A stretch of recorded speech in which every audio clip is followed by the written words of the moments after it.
एक unpopular opinion, कई हद तक मेरा ये मानना है कि जो अरेंज मैरिजेस होते हैं वहाँ पे जो पार्टनर्स होते हैं, जैसे कि एक हस्बैंड हो गए, उनकी जो लॉयल्टीज़ हैं, उनकी जो प्रायोरिटीज़ हैं, कहीं ना कहीं अपने पार्टनर से बढ़कर अपने पेरेंट्स के तरफ होती हैं।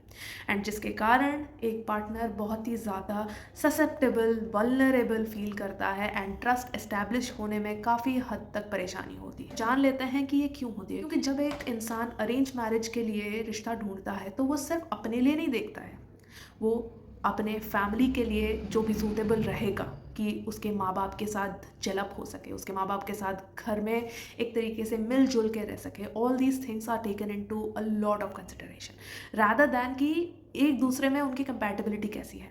अब मैं ये चीज़ बोल नहीं रही हूँ कि ये गलत है, बट टू एन एक्सटेंट ये चीज़ इग्नोर करना कि आपस में जो कंपैटिबिलिटी है या फिर आपस में जो लॉयल्टीज़ हैं वो एग्जिस्ट ना करे, बहुत ही ज़्यादा प्रॉब्लमेटिक होता है लॉन्ग रन में।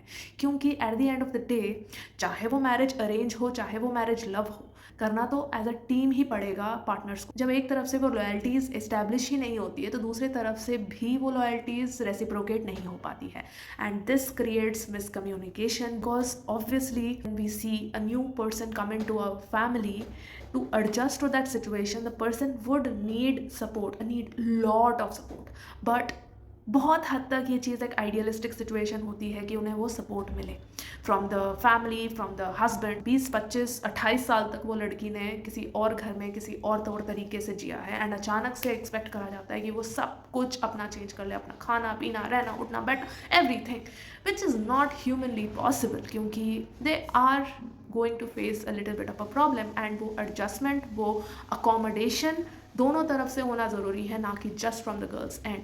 एंड ये चीज़ें थोड़ी सी प्रॉब्लमैटिक हो जाती है अरेंज मैरिज में, बिकॉज एक असर्टिवनेस की भी इशू आ जाती है, because the girl feels that she is alone, she is does not have any one that she can talk to और trust and discuss her problems with. Because अगर पति से बात करती है तो उसको रिस्पॉन्स नहीं मिलता है, उसके इन लॉ से बात करती है तो वो बोलते हैं कि ये तो चीज़ें नॉर्मल है, ऐसा तो करना ही पड़ेगा, तो जाए कहाँ वो बेचारी। तो एक हद तक ज़रूरी है, आप जब अरेंज मैरिज में गेट इन कर रहे हो, it is important for you to give priority to the compatibility between you two. क्योंकि अगर आपके बीच में कंपैटिबिलिटी की बात ही नहीं हो रही है एंड वो मुद्दा ही नहीं है, then that is a first red flag that you should know. क्योंकि चाहे आपकी कितनी भी बन जाए फैमिली के साथ, रहना तो आपको अपने पार्टनर के साथ ही है। तो अगर आपकी कंपैटिबिलिटी मैच नहीं होगी, पॉसिबल है कि आपके अंदर फाइट्स हो, एंड फाइट्स होगी तो there is not going to be someone that is going to adjust to the things that you say to your partner. Families की इन्वॉल्वमेंट होगी, एंड हमने पहले ही बात कर लिया है, जहाँ पे फैमिलीज़ की इन्वॉल्वमेंट होती है तो वहाँ पे बहुत हद तक पॉसिबिलिटी है कि चीज़ें ख़राब हो जाए।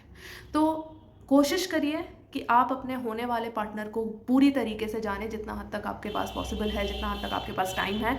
पत्रिकाएं मिलाते हैं एक दूसरे की।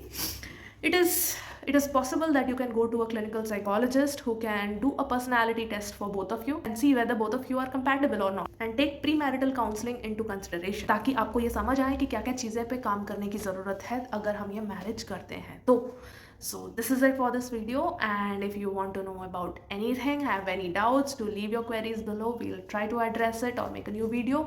Thank you and see you in the next video. Till then, take care, stay safe.